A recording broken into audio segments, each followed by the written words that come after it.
आस्था का उमड़ता हुआ यह सैलाब और यहाँ पर हैरत अंगेज करतब दिखा रहे ये अखाड़ेबाज, ये बहुत ही मनोरम दृश्य यहाँ पर देखने को मिलता है और इसको देखने के लिए लोग यहाँ पर दूर दूर से आते हैं। और जब इस तरह से ये कारवां आगे बढ़ता है तो एक अजीब सा पूरा ये जो यहाँ का मुख्य मार्ग है, बाजार है, वो सिर्फ यहाँ पर आस्था और आस्था के अलावा और यहाँ पर कुछ भी नज़र नहीं आता है। और जो भी लोग यहाँ पर आते हैं वो पूरा इस धर्ममय वातावरण में पूरी तरह से अपने आप को वो रम जाते हैं, इसमें रमा देते हैं। और फिर सिर्फ यही एक यहाँ की खासियत है कि जो भी व्यक्ति यहाँ पर आता है वो बार बार फिर आने को चाहता है, बार बार आने के लिए वो इच्छा जताता है। और कुल मिलाकर ये ऐसा कार्यक्रम है जो ज़्यादातर बड़े शहरों में देखने को मिलता है, लेकिन एक छोटे शहर में इतना भव्य आयोजन, इतना दर्शनीय यहाँ पर आयोजन होता है, जिसे देखने के लिए लोग खिंचे चले आते हैं। और ये एक और बात मैं आपको बता दूं कि जैसे जैसे यहाँ पर रात ढलती है वैसे वैसे और भी ज़्यादा यहाँ पर जो श्रद्धालु हैं उनका जल सैलाब उमड़ता है। और दूधिया रोशनी में नहाया हुआ यह पूरा का पूरा ये वातावरण मेरे पीछे देख सकते हैं आप। इस वक्त यहाँ पर ये झांकियाँ निकाली जा रही हैं, ये भगवा ध्वज लहराए जा रहे हैं। और ये एक यहाँ पर प्राकृतिक रूप से ही एक इतनी अच्छी छटा यहाँ पर देखने को मिलती है।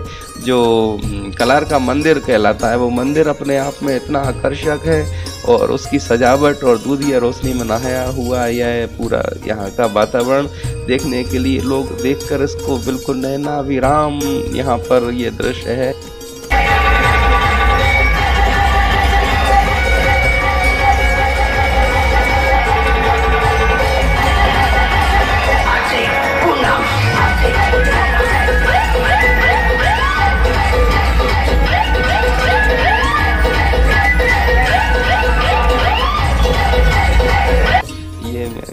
झांकी कर रही है गणेश जी यहाँ पर सवार, छोटे छोटे बच्चे यहाँ पर बैठे हुए हैं, आप देखिए भगवा साफा में। और इस तरह से ये झांकियाँ बहुरंगी झांकियाँ हैं।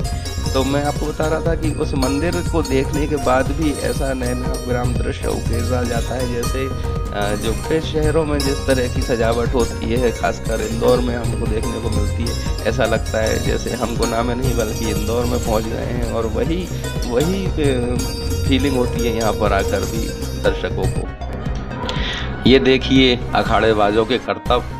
आपने अक्सर देखा होगा कि आमतौर पर जो भी धार्मिक जुलूस निकलते हैं, सांस्कृतिक कार्यक्रम होते हैं, उनमें अखाड़े जरूर अपना प्रदर्शन करते हैं। जब तक अखाड़े उनमें शामिल नहीं होते ऐसा लगता है कि कुछ ना कुछ बाकी रह गया है, कार्यक्रम अधूरा सा महसूस होता है। तो जाहिर है जब इतना बड़ा आयोजन यहाँ पर होता है और दूर दूर से लोग यहाँ आते हैं तो वे धार्मिक आस्था के साथ साथ में अपने इस पुरातन युद्ध शैली को देखने के लिए भी लोग लालायित रहते हैं। और जो अखाड़ेबाज हैं ये भी साल भर इसकी तैयारी करते हैं, प्रैक्टिस करते रहते हैं। और उनका जो रियाज है वो आज इस मौके पर, आज ये यहाँ पर जो कार्यक्रम होता है इस तरह से प्रदर्शन करते हैं, ये एक तरह से उनके लिए ये पारितोषिक है। और यहाँ पर उनका जो प्रदर्शन होता है उसके लिए उनको यहाँ पर इनाम भी दिया जाता है। कई सारे अखाड़े यहाँ पर शामिल होते हैं और वो अपनी अपनी शैली में अपने जो भी उनके अस्त्र होते हैं उनका प्रदर्शन करते हैं, शौर्य और वीरता की अपनी यहाँ पर मिसाल पेश करते हैं।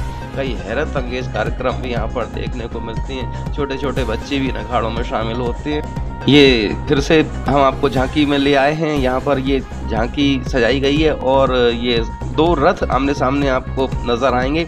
एक रथ पर रावण सवार है और दूसरे रथ पर भगवान श्री राम यहाँ पर विराजमान है। और ये राम रावण युद्ध का ये यहाँ पर दृश्य जो है वो बताया जा रहा है। और इस तरह की झांकियाँ यहाँ की यही खासियत है यहाँ की। इस तरह की झांकियाँ ही जो हैं वो लोगों को बेहद आकर्षित करती हैं, जिन पर पौराणिक पात्र बने हुए यहाँ के युवा बच्चे बहुत ही अपनी अभिनय कला का यहाँ पर प्रदर्शन करते हैं।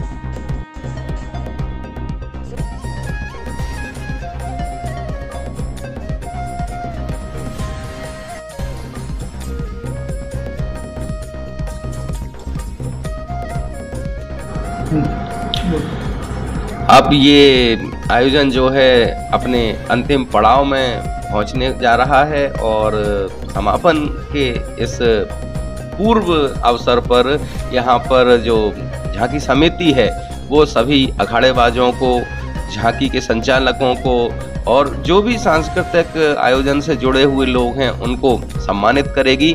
और वैसे यहाँ पर जो जनप्रतिनिधि हैं या अन्य जो भी लोग हैं जो किसी भी तरह का सरोकार रखते हैं उनको भी यहाँ पर सम्मानित किया जा चुका है। तो ये अंत में यहाँ पर सम्मान की बेला है और इसके बाद में इस पूरे आयोजन का जो है वो एक गरिमामय और यादगार रूप में समापन हो जाएगा और अगले साल फिर इसी तरह से यहाँ पर फिर से झांकियाँ सजेंगी। ये अखाड़ेबाज फिर से अपने शौर्य और कर्तव्य को दिखाएंगे, झांकी के कलाकार अपनी कलात्मकता का परिचय देंगे और जो भी धर्म प्रेमी बंधु हैं वो अपनी धार्मिक आस्था को व्यक्त करने के लिए, इन नैना विराम दृश्यों को निहारने के लिए फिर से यहाँ पर आएंगे और फिर से भगवान गणेश की भक्ति में इसी तरह से अपनी आस्था को प्रकट करेंगे। इस मौके पर अगर मैं अपने अनुभव भी शेयर करना चाहूँ तो लगभग 20 वर्षों से मैं इस आयोजन को इसी तरह से यहाँ पर आकर मुझे बड़ी खुशी होती है, मैं कवरेज करता रहा हूँ। और इस बार पिछली जो वर्षों में मैंने देखा और इस बार तो बदलाव ही मैंने देखा और महसूस किया। निश्चित रूप से आने वाली पीढ़ी के लिए एक गौरवशाली परंपरा है। मैं इस मौके पर इस पूरे कार्यक्रम का बहुत ही बारीकी से और गुणवत्तापूर्ण कवरेज करने के लिए अपने अक्षत न्यूज के डायरेक्टर ठाकुर लोकेन सिंह को भी धन्यवाद देना चाहूँगा। और मैं इस वक्त उन सब लोगों को भी धन्यवाद देना चाहूँगा जो इस आयोजन से किसी न किसी तरह से प्रत्यक्ष अथवा अप्रत्यक्ष रूप से जुड़े हुए हैं और उन्होंने यहाँ पर इस कार्यक्रम में अपनी सहभागिता की है। इसी के साथ अक्षय न्यूज के सभी दर्शकों का भी मैं धन्यवाद दूंगा जो आपने इतना प्यार दिया हमें। हम आगे भी आपको इसी तरह के और तमाम कार्यक्रम दिखाते रहेंगे। आप ऐसा ही प्यार हम पर बनाए रखिए। इस सब के लिए अक्षत न्यूज की तरफ से आप सबको बहुत बहुत शुभकामनाएं। धन्यवाद। जय हिंद, जय भारत।